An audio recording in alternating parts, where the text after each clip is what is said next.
ప్రజాక్షేత్రంలో ప్రజల సమస్యల మీద కొట్లాడిన వాళ్ళం, శాసనసభకో లేదా పార్లమెంటుకో లేదా మంత్రులుగా పనిచేసిన వాళ్ళం. కాబట్టి తెలంగాణ రాష్ట్ర ప్రయోజనాలను, తెలంగాణ ప్రజల అవసరాలను దృష్టిలో పెట్టుకొని కేంద్ర ప్రభుత్వం దగ్గర ఏ అవకాశం ఉన్నా కూడా జార విడుచుకోకుండా ఈ రాష్ట్ర అవసరాలు తీర్చడమే, రాష్ట్ర పురోగమనంలో అభివృద్ధిలో భాగం పంచుకోవడమే ఎన్నికైన భారతీయ జనతా పార్టీ ఎంపీల యొక్క కర్తవ్యంగా మేము భావిస్తా ఉన్నాం.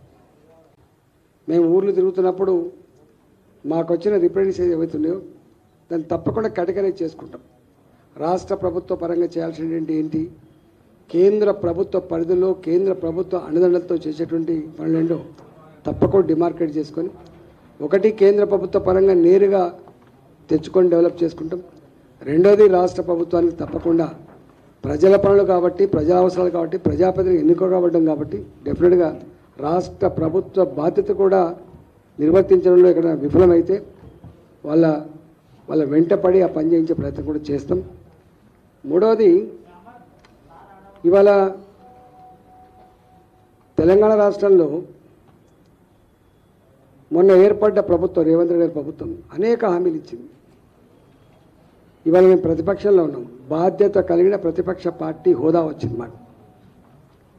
కాబట్టి ఇవాళ దాదాపు 8 మంది పార్లమెంట్ సభ్యులమంటే 30% ఓట్లు అంటే మాకు పెద్ద రెస్పాన్సిబిలిటీ వచ్చింది. కాబట్టి రేవంత్ రెడ్డి గారి ప్రభుత్వం ఏ హామీలైతే ఆనాడు మేనిఫెస్టోలో రాసిందో, ప్రజాక్షేత్రంలో చెప్పబడ్డావో, 6 నెలలు గడిచిపోయింది.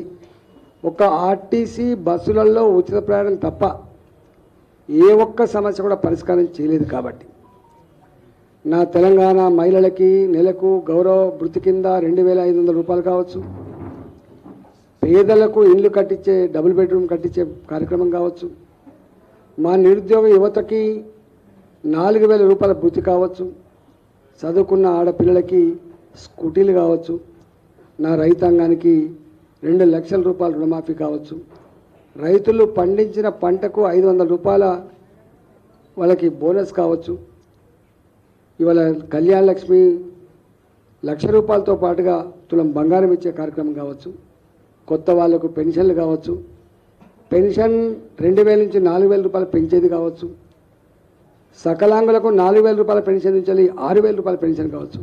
ఇట్లా 6 గ్యారంటీల పేరిట, 66 హామీల పేరిట 420 రకాల పనులు చేస్తామని చెప్పి హామీ ఇచ్చింది. కాబట్టి ప్రజల మధ్యలో, ప్రజాక్షేత్రంలో ఈ సమస్య ఈ హామీలన్నీ కూడా అమలు కోసం ప్రజలతో పాటుగా ఇవాళ ప్రభుత్వం మీద ఒత్తిడి తెస్తాం, అవసరమైతే పోరాటం చేస్తాం. ఆ సమస్యల పరిష్కారం కూడా మేము ఉంటామని చెప్పి ప్రజలకు హామీ ఇస్తా ఉన్నాం.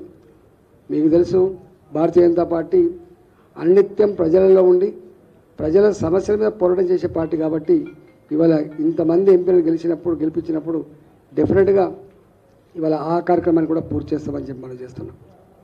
మూడవది, ఈ దేశంలో మొదటి నుంచి కూడా 1952 మొట్టమొదటి సార్వత్రిక ఎన్నికలు జరిగినప్పటి నుంచి ఇప్పటి వరకు ఒక జవహర్లాల్ నెహ్రూ తప్ప ఎవరు కూడా మూడోసారి ఎన్నిక కాలే. ఇవాళ మళ్ళీ ఆ ఘనత నరేంద్ర మోడీ గారికి మాత్రమే దక్కింది.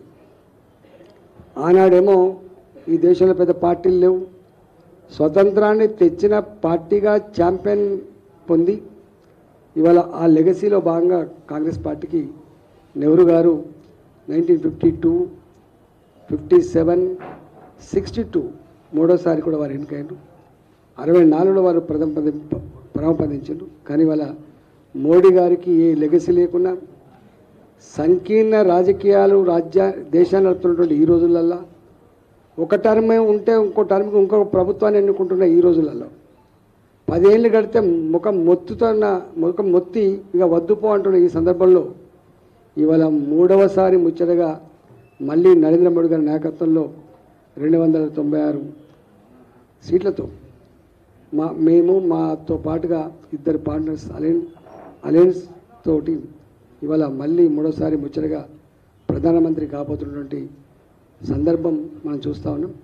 కాబట్టి ఇలా తెలంగాణ ప్రజానీకానికి ఏ నమ్మకం ఏ విశ్వాసం మా మీద పెట్టుకున్నారో ఆ విశ్వాసాన్ని ఆ నమ్మకాన్ని ఎక్కడ కూడా వమ్ము చేయకుండా